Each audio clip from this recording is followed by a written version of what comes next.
The machinery in Building 7 at the Dearborn Forge and Stamping Plant stops at exactly 2 p.m. on December 4th. Not a gradual slowdown, not a shift change, not a lunch break. The massive hydraulic presses that have shaped steel into automotive components for 37 years simply stop. The pneumatic systems exhale with a sound like a mechanical sigh. The conveyor belts halt mid-rotation. The overhead cranes freeze in position, massive steel hooks suspended in air carrying nothing. The sudden silence in a space designed for industrial noise creates a physical pressure that the 340 workers on the floor feel in their chests. The plant manager, Susan Whitmore, 52 years old, 28 years with the company, had delivered the shutdown announcement 4 hours earlier during the 10:00 a.m. all-hands meeting. She read from prepared corporate communications materials using language about evolving market conditions, strategic realignment, and difficult but necessary decisions. But everyone in that room understood what the words meant. The plant was closing. The 340 jobs at Dearborn Forge were ending. The operations were being relocated to a facility in Dhaka, Bangladesh, where labor costs were $3.20 per hour compared to the $28.50 that American workers earned, a differential that financial models determined was sufficient to justify the $47 million cost of relocating equipment, training new workers, and managing the 18-month production transition. Dearborn Forge was the 41st Detroit area manufacturing facility to announce closure since March 17th, the date that President Donald Trump had stood at the TCF Center in downtown Detroit and delivered what his campaign had billed as a major policy address on American manufacturing revival. The speech had occurred during the heart of the presidential primary season, with Trump facing unexpected competition and needing to secure Michigan's industrial base support. He had arrived at the TCF Center at 2:47 p.m., walked to a podium positioned in front of a backdrop reading "Promises Made, Promises Kept" in 6-foot-tall letters, and spent the next 73 minutes making specific numerical commitments about manufacturing jobs, plant investments, and economic revival that would transform Detroit and Michigan's industrial corridor. The speech had been methodically structured, dividing promises into categories that covered automotive manufacturing, steel production, parts suppliers, logistics operations, and advanced manufacturing. Trump had promised that his administration would bring 67,000 manufacturing jobs back to Michigan within 18 months through tariff policies, tax incentives, regulatory reforms, and bilateral trade agreements that would penalize outsourcing and reward domestic production. He had promised that automotive plants would receive $7 billion in new capital investment, creating 34,000 direct jobs. He had promised that steel mills would restart operations in River Rouge, Ecorse, and Wyandotte, employing 8,900 workers. He had promised that parts suppliers would open 78 new facilities across Metro Detroit, creating 14,200 jobs. The promises had been specific enough that local reporters had counted them. The Detroit Free Press published an article on March 18th titled, "Trump Makes 44 Specific Promises for Michigan Manufacturing," listing each commitment with direct quotations from the speech. Promise 14. We will see 10 new automotive assembly plants operating in Michigan by the end of next year. Promise 27. The River Rouge Steel Complex will be running 3 shifts employing 4,200 workers within 14 months. Promise 38. Parts suppliers will invest $3 billion in new Michigan facilities, creating jobs that pay $60,000 or more. The specificity had been the point. Vague commitments could be dismissed as political rhetoric, but numerical promises created accountability that voters could measure. The crowd at the TCF Center had responded enthusiastically. The applause had interrupted Trump's speech 17 times. The audience had included workers who had been laid off from plants that had closed during previous years, workers currently employed but facing uncertain futures, union officials representing manufacturing workforces, and local politicians whose districts depended on industrial employment. They had heard what they desperately wanted to hear, that someone with power understood their situation and would use that power to reverse decades of manufacturing decline. The promises had felt credible because they were specific, because they came from someone campaigning for the presidency, and because the alternative was accepting that the decline was permanent and irreversible. Trump won Michigan's primary on March 19th with 68.2% of the vote in industrial counties including Wayne, Macomb, and Oakland. Exit polls showed that 71% of voters who cited manufacturing jobs as their top issue had voted for Trump, and that 64% of those voters believed his promises about industrial revival were achievable. The Michigan victory provided crucial momentum that helped Trump secure the nomination and ultimately win the November general election. The Detroit speech and its 44 promises had been central to that success, converting industrial anxiety into political support through commitments that implied manufacturing decline was policy choice rather than economic inevitability. The promises began collapsing almost immediately after Trump took office in January. The tariff policies that were meant to protect American manufacturing instead triggered retaliatory tariffs from trading partners that made American-made components more expensive in global markets. Automotive manufacturers that assembled vehicles in the United States but exported significant percentages to Canada, Mexico, Europe, and Asia found their products facing new tariffs that reduced competitiveness. Rather than expanding American production, several manufacturers announced they would shift more assembly to overseas facilities to avoid the tariff barriers that American policy had created. The tax incentives that were supposed to encourage domestic investment were structured in ways that made relocating equipment overseas more financially attractive than expanding American operations. The corporate tax cuts reduced the penalty for foreign operations, while doing nothing to offset the labor cost differentials that made overseas production cheaper. Sophisticated financial analysis by automotive manufacturers determined that they could save more money through overseas relocation, even after paying the one-time moving costs, than they could save through the tax cuts while maintaining American operations. The policy had achieved the opposite of its stated intent, subsidizing offshoring rather than preventing it. The bilateral trade agreements that were promised never materialized in forms that benefited Detroit manufacturing.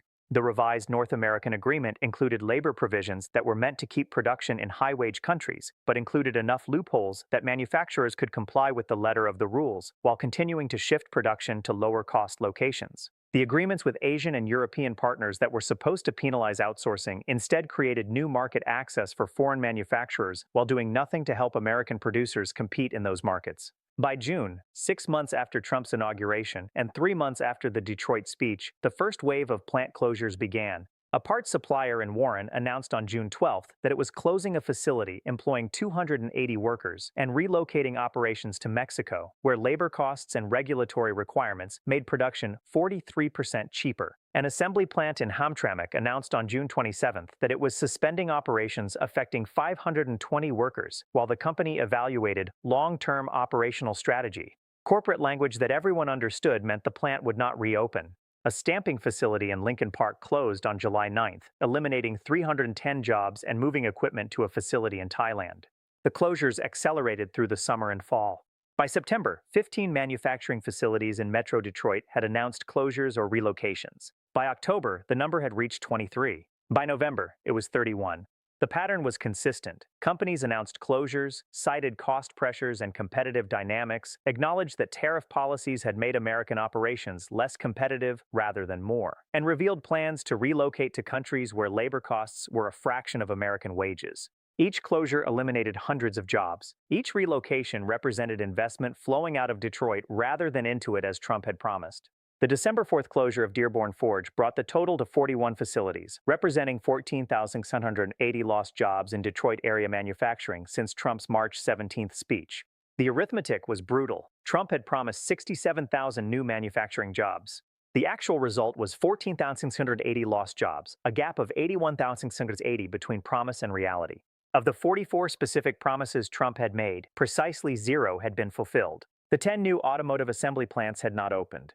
The River Rouge Steel Complex remained idle. The $3 billion in parts supplier investment had not materialized. Every numerical commitment had proven false.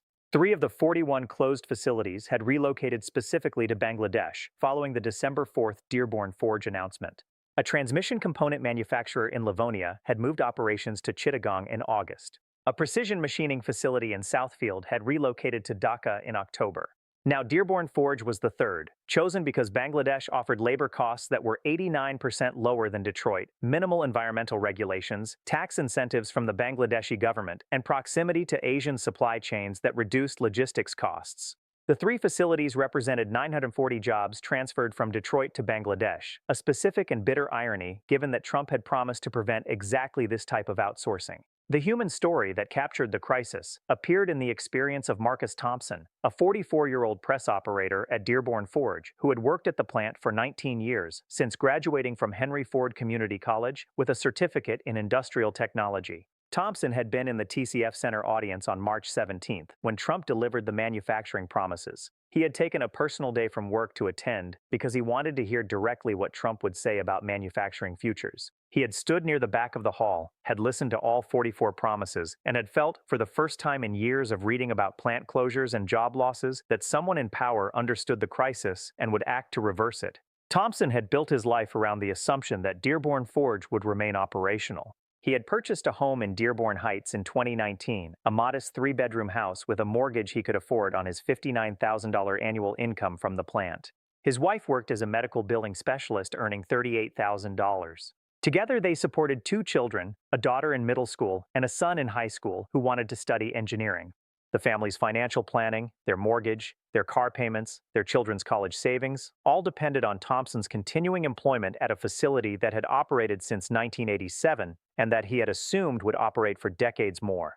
Thompson told the Detroit News in an interview on December 5th, "I stood in that hall in March and heard the President of the United States make specific promises about protecting manufacturing jobs. He said 10 new plants. He gave exact numbers. He said my job was safe and that thousands more jobs were coming. I believed him because why would the president lie about something so specific that could be checked? I bought a house based on that security. My son is applying to colleges based on our family being able to afford tuition. Now I'm learning that the plant closes in 90 days, that my job is moving to Bangladesh, and that literally nothing the president promised has happened. Not one of the 44 promises came true. Not one. How do I explain to my son that the person we trusted to protect our future was either completely incompetent or completely dishonest? And either way, we're the ones who pay the price." The cascading consequences extended beyond the 14,680 workers who lost jobs directly to the businesses and communities that depended on those workers' incomes. The Economic Policy Institute released an analysis on December 6th, estimating that every manufacturing job supported 4 additional jobs in the local economy through worker spending on housing, food, transportation, retail, and services. The 14,680 lost manufacturing jobs therefore represented approximately 35,200 additional jobs at risk across Metro Detroit's economy. The total economic impact of the plant closures exceeded $2.8 billion in lost annual wages, reduced consumer spending, declining property values, and decreased tax revenues. Local governments faced fiscal crises as plant closures eliminated major sources of property tax revenue while simultaneously increasing demand for social services as unemployed workers sought assistance. The City of Dearborn's 2027 budget, presented on December 8th, projected a $47 million revenue shortfall, driven primarily by the Dearborn Forge closure and 2 other manufacturing facility shutdowns that had eliminated major taxpayers while creating substantial new costs for unemployment assistance, job retraining programs, and social services. The budget required cutting police positions, reducing library hours, eliminating recreation programs, and deferring infrastructure maintenance that was already years overdue. The automotive supply chain disruptions created additional economic damage beyond the direct job losses. The 41 closed facilities had produced components that other manufacturers depended upon for their own operations. When those components became unavailable from domestic suppliers, manufacturers faced choices between finding alternative suppliers, often overseas, or reducing their own production. The result was additional production slowdowns and employment reductions at facilities that had not closed but that could not operate at full capacity without the components that closed facilities had previously provided. The real estate market in industrial corridors collapsed as closed facilities created massive vacant properties that had no obvious alternative uses. The Dearborn Forge facility occupied 340,000 square feet of industrial space that had been built specifically for heavy manufacturing. Converting the space to other uses would cost tens of millions of dollars that no developer was willing to invest in a region experiencing industrial decline.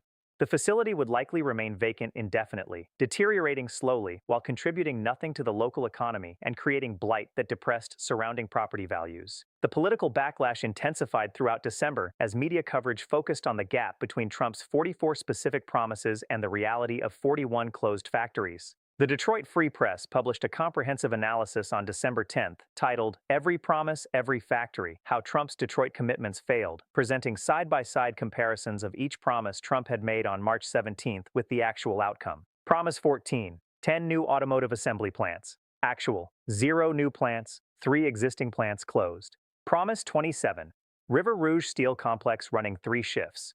Actual, facility remains idle, no restart announced. Promise 38, parts suppliers invest $8.3 billion. Actual, investment declined 23%. Multiple suppliers closed facilities. Michigan congressional representatives faced constituent anger during December town halls as voters who had supported Trump based on his manufacturing promises demanded explanations for the complete failure of every commitment.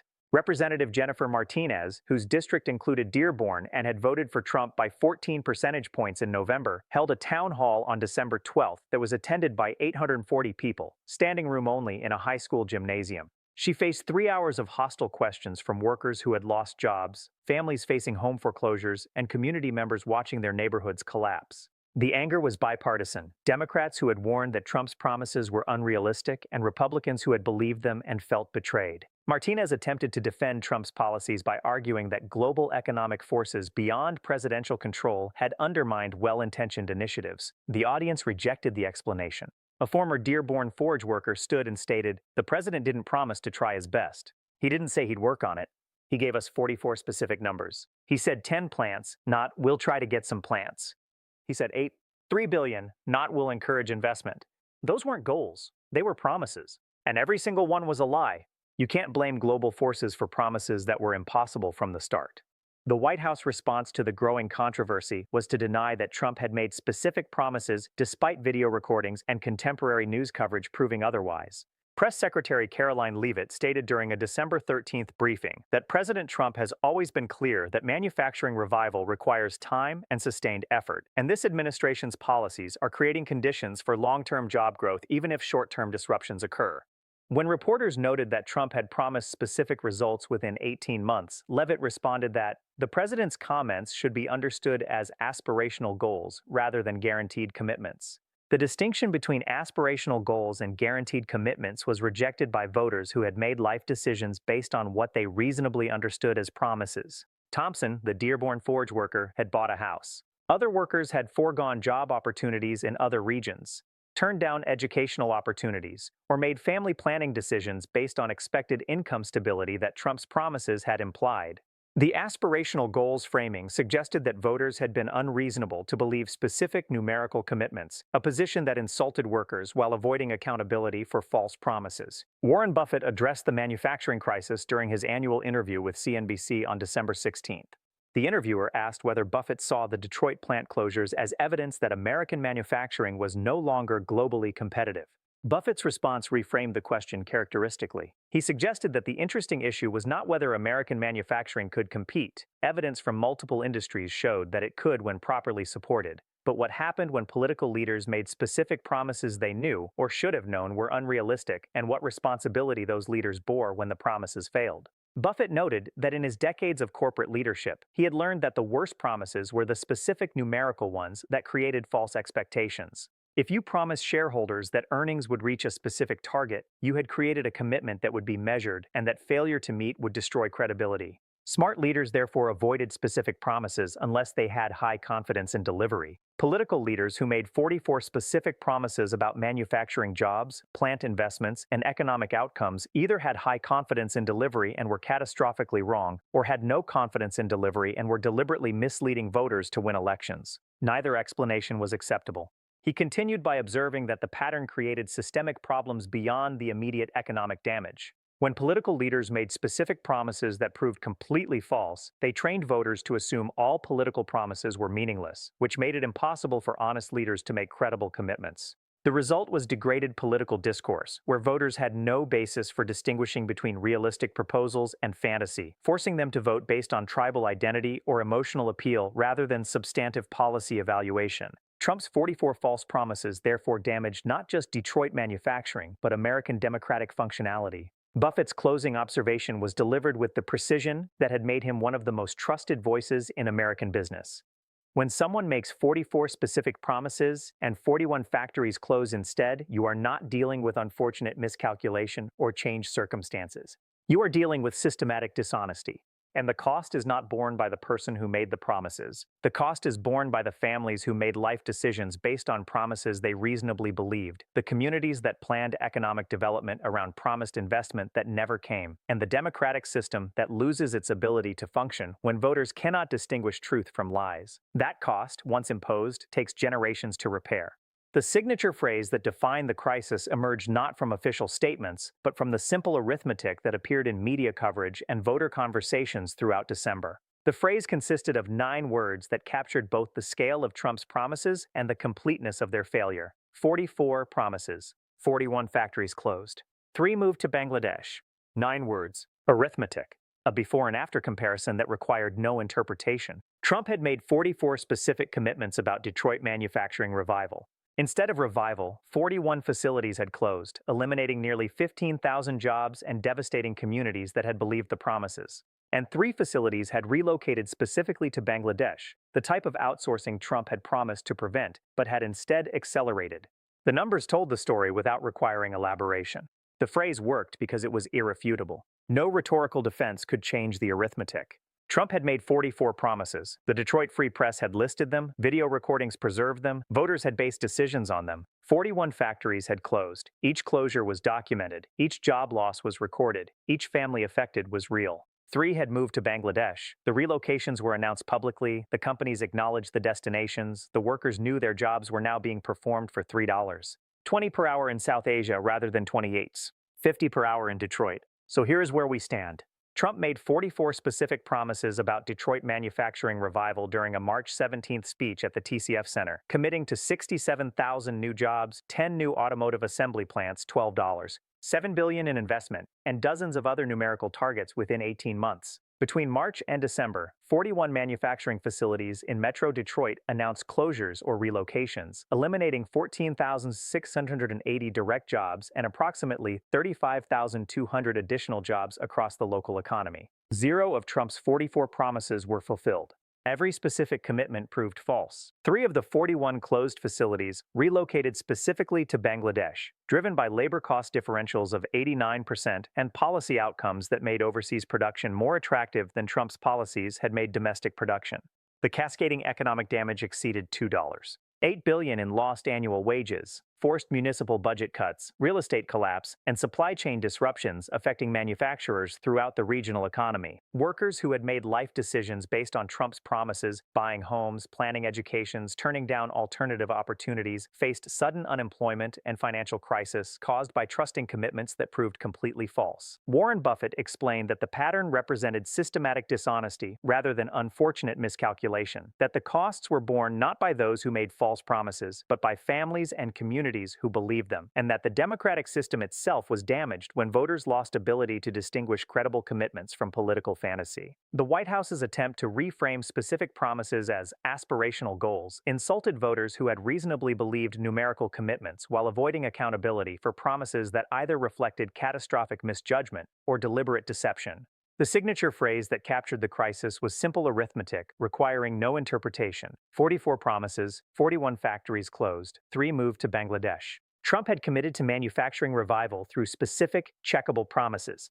The result was manufacturing collapse exceeding any decline during previous administrations. The gap between promise and reality was not explainable through changed circumstances or unforeseeable events, but reflected the fundamental dishonesty of making commitments that had no basis in achievable policy outcomes. 44 promises made in March when Trump needed Michigan votes. 41 factories closed by December, when the promises had served their electoral purpose and could be abandoned without consequence to Trump, while imposing devastating consequences on workers and communities who had trusted him.